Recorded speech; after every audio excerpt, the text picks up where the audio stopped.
My name is Kwabena Chenche Heniboti. Many thanks for joining us here on News Today. To our very first story, the ZAR and anti-corruption campaigners are calling on President John Dramani Mahama to do more than talk about his fight against corruption in the country. The president yesterday in an interview with the BBC said his government was fighting corruption in the country. Contrary to the perception, not much was being done. He added that he has the moral character to back his personal commitment to fight corruption in Ghana. What about you, Mr. President? Have you been offered a bribe before? You mean as president? As John Mahama? As a human being? As a person? Any human being in the world would have encountered, corruption in a way, one way or the other, either being offered a bribe or a bribe being demanded from you.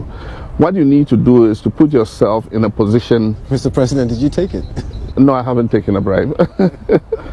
No, but I'm just going to explain to you. What you need to do is to put yourself in a position where you are not offered a bribe, and that's what I've done. I don't take decisions on procurement. I don't take decisions in respect of anything as president. All that is done at the technical level, and so at the technical level they decide who should win a contract, and if they want it fair and square, that's it. But speaking on news desk a short while ago, Programs Director of AntiCorruption Coalition against Corruption, Mary Ada, said the president has not shown the desire to fight corruption. Now, though she admits that something has been done, Mary Ada believes it is time for the president to stop talking and act. We believe that some little things have been done, and they are commendable. For instance, now we have an anti-corruption action plan. The National Anti-Corruption Action Plan is a framework that captures the essence of the fight against corruption for each stakeholder in Ghana to begin to fight corruption very well. Unfortunately, this document comes with a draft budget that stipulates how much money should go into the fight against corruption. Unfortunately, government is not providing this, but asking the various stakeholders to find the money to implement.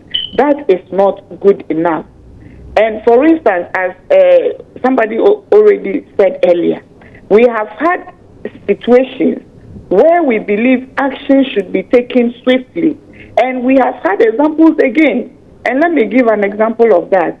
When the Smarties Brandon saga came up, quickly the Chief of Staff instituted an inquiry, and this inquiry came up with some recommendations, and quickly they were acted on.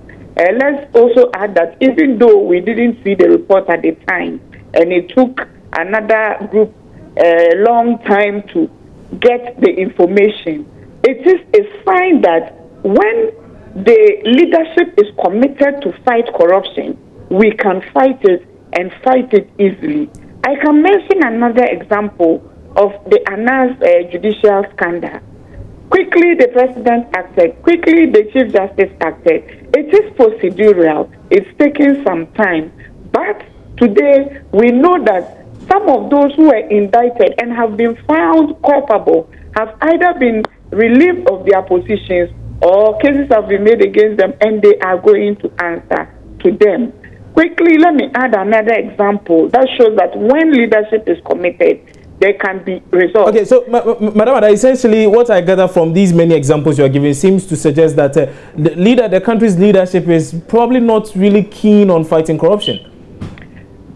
It's probably talking about it more than dealing with the situation. So it's just exactly more of a talk shop. We keep talking, we do not act. And if you... Meanwhile, a group calling itself Concerned Ghanaians Living in the UK will later today demonstrate against President John Dramani Mahama over what they term the president's poor handling of the economy. The group says, among others, that the increasing cases of corruption in President Mahama's government make him unfit to lead Ghana. Nana Ansobofo speaks for the group. I totally disagree. Throwing light on corruption scandal doesn't mean you're fighting corruption. He says that's the first step. You need to first expose it and then you get rid of it. No. You expose it so far as there's enough evidence. The Attorney General must go to court to prosecute.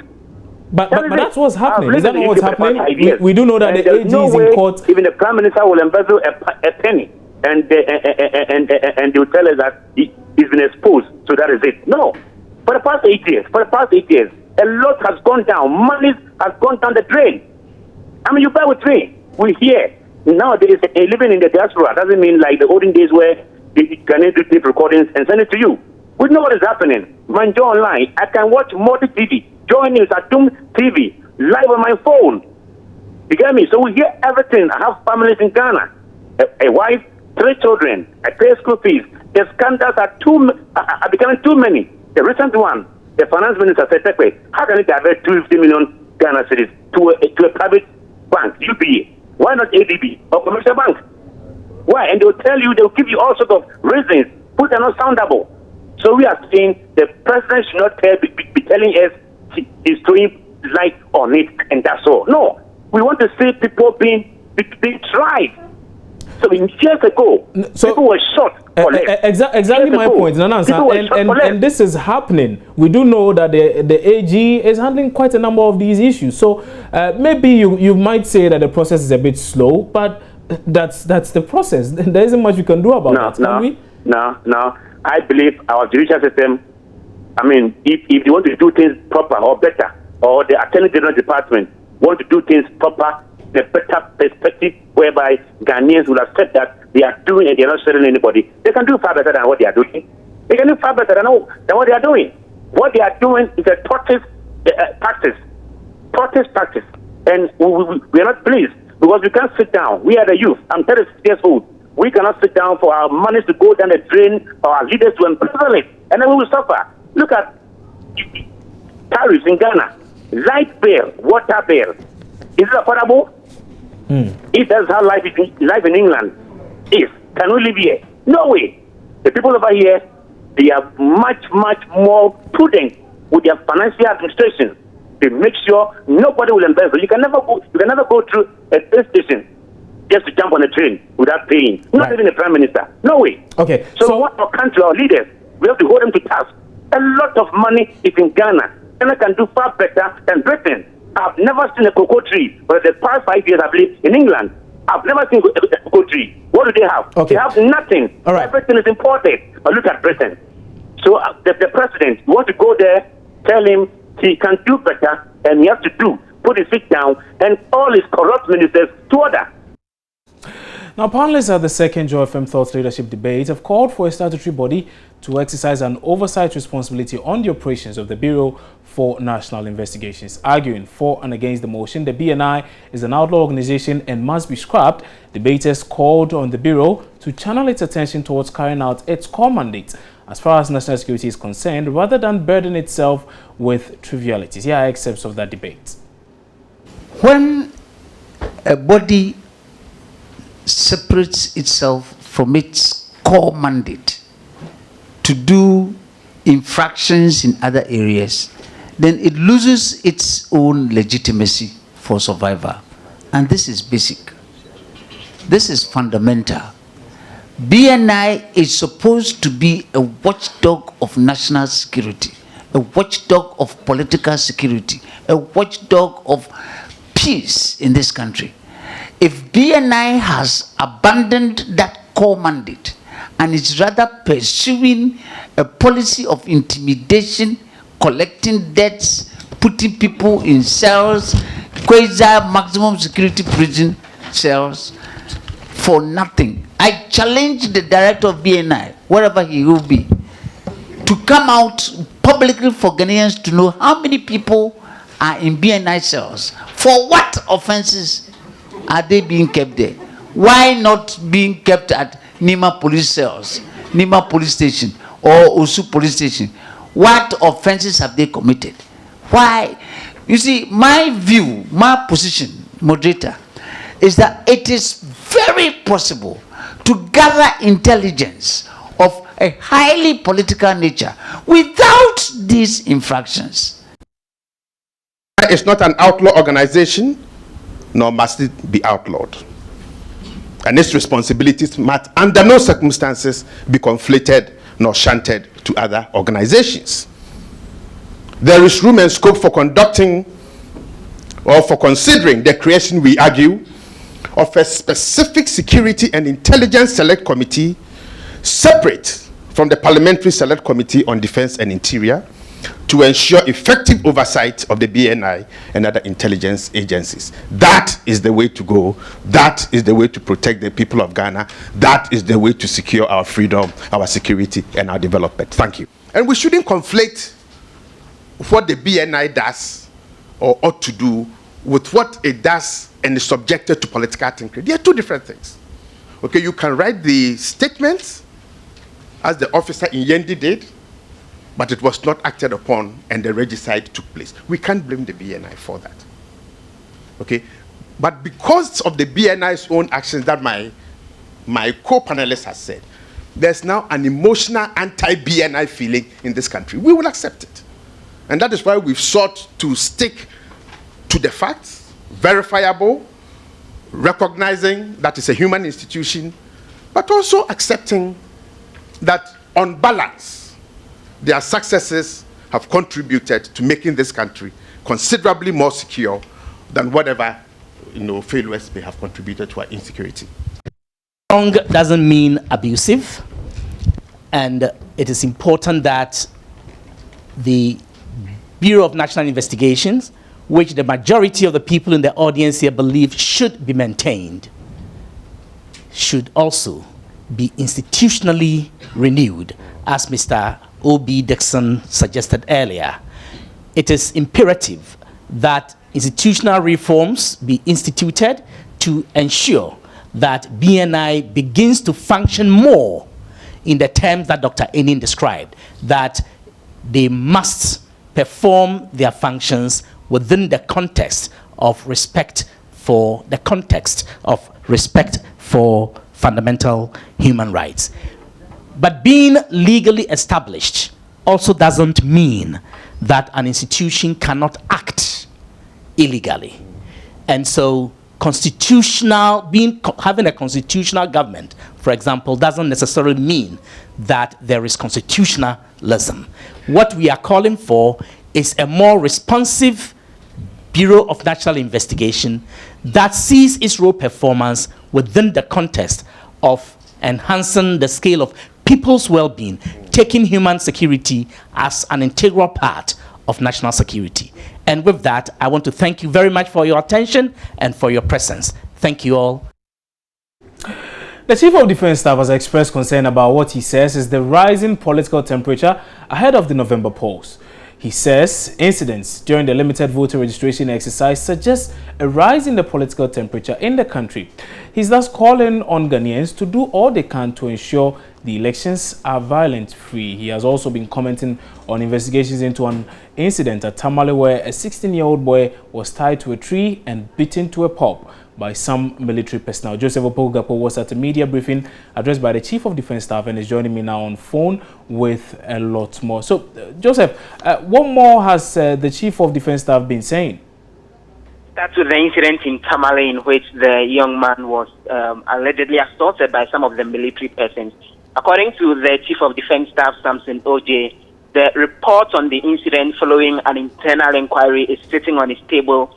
And let me quote the CDS here. He said, "We have found them guilty already." He says that they found them guilty, but he went on to make the point that his lawyers have also advised him, and he's very clear in his mind on what sort of punishment should be meted out to these soldiers.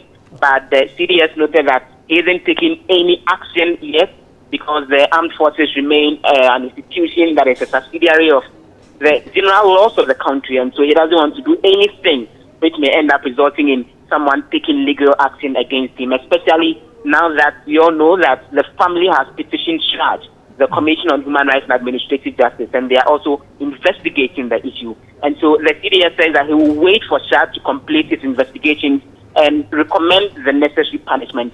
But he hinted that in case CHARGE does not find them guilty and recommend the necessary punishment, then the armed forces will go ahead and punish them all the same.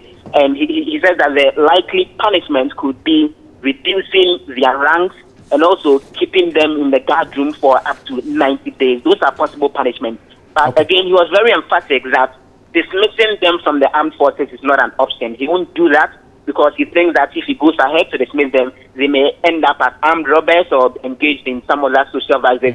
And he goes on to make the point that that would also mean that the resources of the state that were spent on training them would go to waste. And so those other more lenient punishments, other ones are the ones that he would take. But he's waiting for SHA to conclude its investigations before they will take any action from the side of the Ghana Armed Forces. Okay. Well, and Joseph, what also has he been saying about this increased spate of violence in the country ahead of the November polls?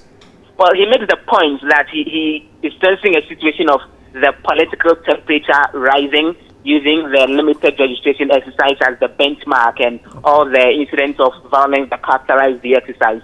He goes on to make the point that he thinks that the media has a key role to play in keeping the peace of the nation beyond the 2016 elections, and even beyond the mainstream media. The social media also has a very key role to play, and he wants all these institutions to help close ranks and ensure that Ghana remains one after the elections. He makes the point that all Ghanaians should know that Ghana is noted for peace and stability, and so Ghanaians should ensure that the 2016 elections, they would make the nation proud once more and avoid any situation of chaos. But he was very emphatic that the armed forces is very much alert and that they are doing all they can to ensure that he's warning that anyone who may want to perpetuate any act of violence will be dealt with. The interesting bit is that at this media interaction, present as well was the Inspector General of Police, John Kudalo, and he appeared to downplay the concerns about violence during the limited registration exercise to a certain extent. He makes the point that they got a lot of calls from the media and also from some individuals about violent incidents. When they moved to the site, they realized that there was nothing like that happening. He admitted that there were 2 or 3 pockets of incidents during the limited registration exercise, but it was exaggerated and it wasn't as widespread as the media has reported it. But he goes on to make the point that the police are also very much on the alert, and they'll do their best to keep the peace of the nation beyond the 2016 election. Right. Many thanks for that update, Joseph Opoku-Gakpo, who was at that media briefing by the Chief of Defence Staff and the Inspector General of Police. You're still watching News Today here on your Joy News channel on Multi TV. We're taking a break. We'll be back with a lot more stories. Don't go away.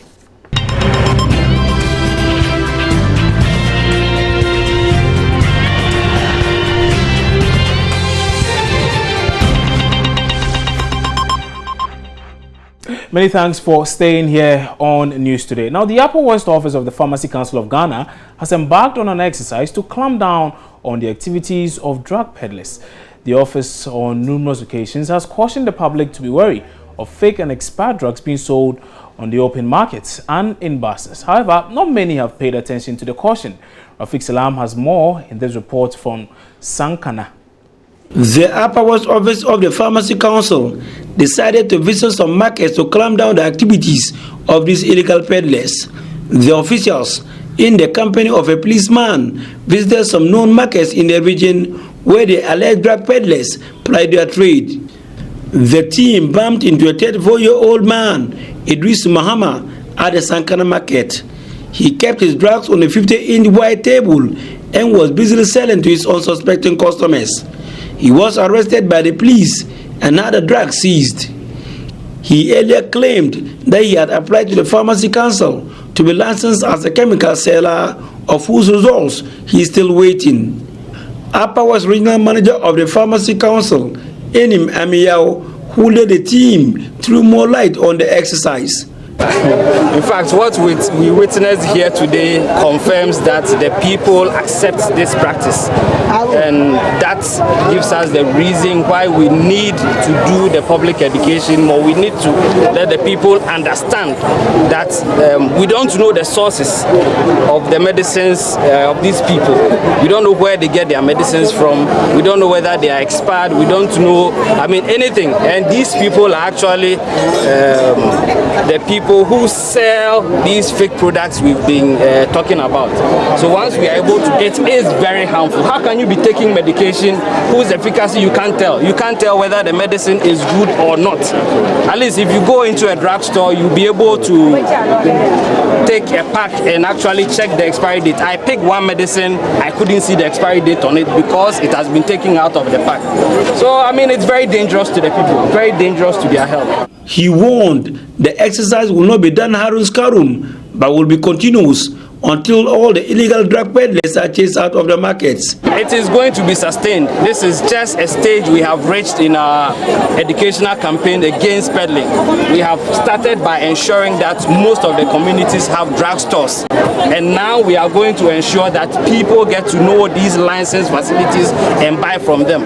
And we will continue with the public education. We will be moving from market to market. At least we have the resources, we have the personnel, and it is going to be sustained. Meanwhile, some traders at the Sankara market have expressed worry over the arrest of the drug peddlers. They stated that even though they are ignorant about the negative effects of the drugs when they buy from the peddlers, they are always the ones that are in handy when they are sick. Sandia Abudu is one of them. When we are seriously sick, we come to him and he is able to give us drugs. Within 30 minutes, if we were feeling cold, we would be warm and healthy. I want to appeal to the Pharmacy Council to ensure that the drug peddlers are licensed.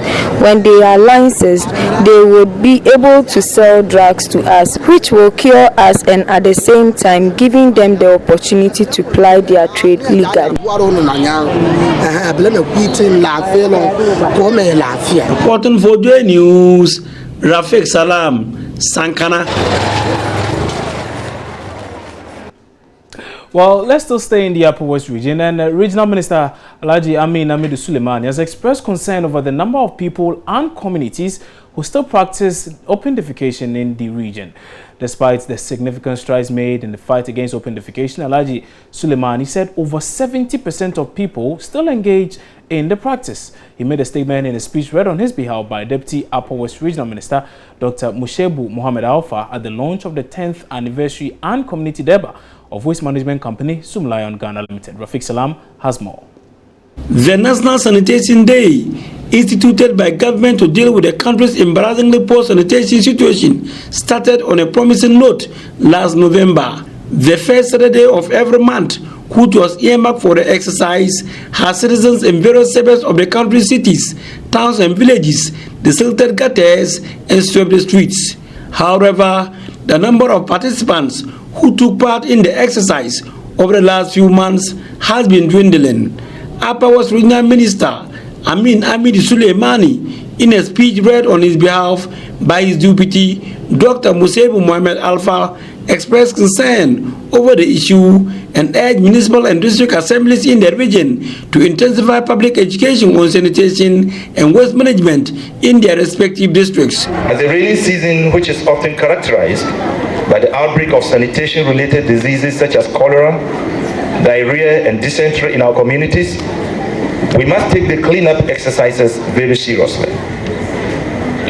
We must particularly be mindful of the insanitary conditions of our homes, markets, schools, and other public places which are sources of great concern to well-meaning citizens. Let's develop the consciousness to keep our environment clean and actively participate in the cleanup exercises to avert the outbreak of these preventable sanitation-related diseases.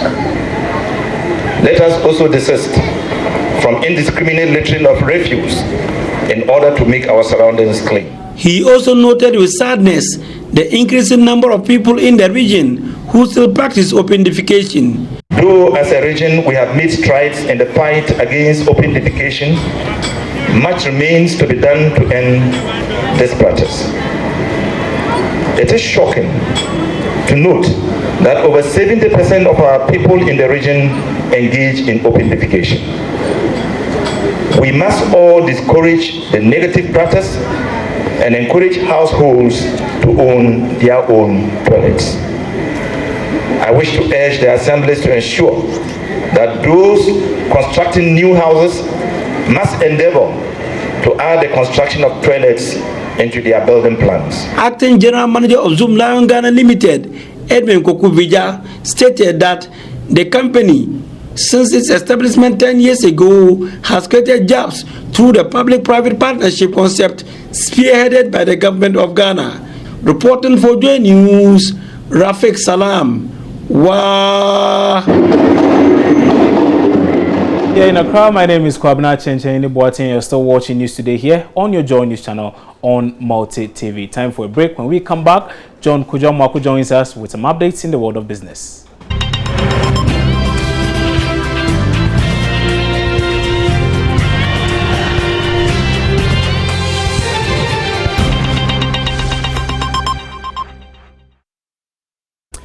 And now time for some business, and the country's quest to move towards a cashless society appears to be gaining some support from telephone companies.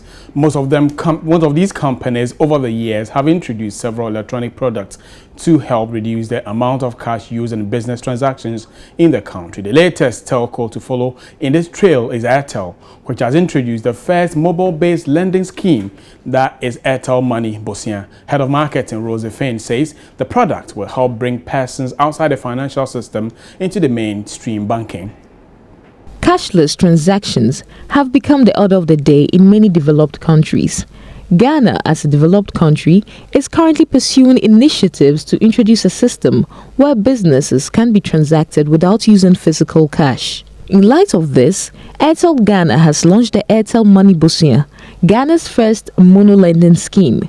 Speaking to Joy Business at the launch, the head of marketing for Airtel Mobile Money, Rosie Finn, said this new product by Airtel will help improve the transition to a cashless economy by reaching out to a large population both within and outside the formal banking sector. We are in an economy where the truth is there are a number of people who do not have access to a bank and do not feel comfortable going into a financial institution or into banking halls, and we do not want to eliminate these people from having access to financial services. And so this is one great way through Airtel Money, where you can stay in the comfort of your home, sit down, relax, and have access to a loan when you desperately need it. There really are a whole number of Ghanaians who are excluded from regular financial institutions and cannot get a loan. But what we are saying is that, look, we have to play our part in ensuring that all of these people have access to funds when they need it, and especially in desperate situations, so that they also can become a part of the financial inclusion initiatives in this country. And we really think it's going to help with ensuring that Ghana becomes a cash-light economy in the shortest term possible. The product is a partnership between Airtel, Fidelity Bank Ghana, and Tiagza. The product seeks to provide small loans to all Ghanaians through their mobile money wallets. The Director, Inclusive Banking and CSR of Fidelity Bank, Dr. William Durban, also expressed appreciation for such an initiative. We always pride ourselves in the fact that we want to extend financial services to as many people as possible. But we also recognize that there are many ways in which people access financial services. It's not everybody that would come to a bank. Recently, we launched our agency banking, so people can go to an agent. And I think the mobile side of things is also another important way in which people access finance. So for us, by supporting this venture, we know that lots of people have got mobile phones, almost everybody. So this is another way in which we can promote financial services through the mobile channel to everybody. Being the first of its kind, the product is part of steps towards opening up the space for mobile phone-based lending in Ghana to a wide populace. And still on telecommunication, telecoms giant MTN said it is prepared to keep up with technological advancement to be able to offer best services to its customers. Speaking at the 20th anniversary celebration, the CEO of MTN Ghana, Ebenezer Asante, indicated the company is introducing new offers such as its 4G services to help keep up with global trends. He explains the last 20 years, despite the challenges, have been very productive for the group. This year alone, if you include the 4G license and the rollout that we have invested in, we are investing a total of $163,500,000. $163.5 million. So that is the investment for this year alone. And all this investment is happening in the network, in the IT system, as well as the 4G rollout. In 2006, when MTN arrived, we had 2.5 million subscribers. And as we speak today, we have 70 million subscribers and still growing. If you remember, we were the first to have launched a digital service in 1996, and we're also the first to have launched a data high-speed internet service through the 3G in 2009. And today, as we speak, we are also the first to have launched the 4G high-speed internet service in the year 2016. So the journey has been great. It's been very challenging. We have had our highs and lows, and we are very appreciative of how far we've come through the support of our customers. Ebenezer Asante, the CEO of MTN Ghana. That'll be it for business here. But for more, join me between 1 and 1:30 on the marketplace for lots of business stories. Today we'll be looking, among others, at the central banks actually meeting today to decide the monetary policy rate on Monday. What exactly is it that the governor is bringing on board as his first time actually chairing that particular committee? If you want to find out more, join me on the marketplace for this. So thank you very much. My name is John Kojo Amwako. Coming up next is your sports.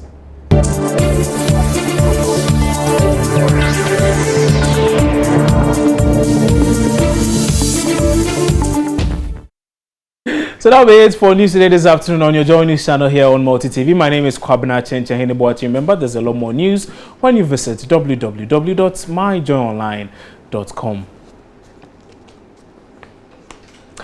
The marketplace is up next with John Kojo Amwako. Many thanks for your company.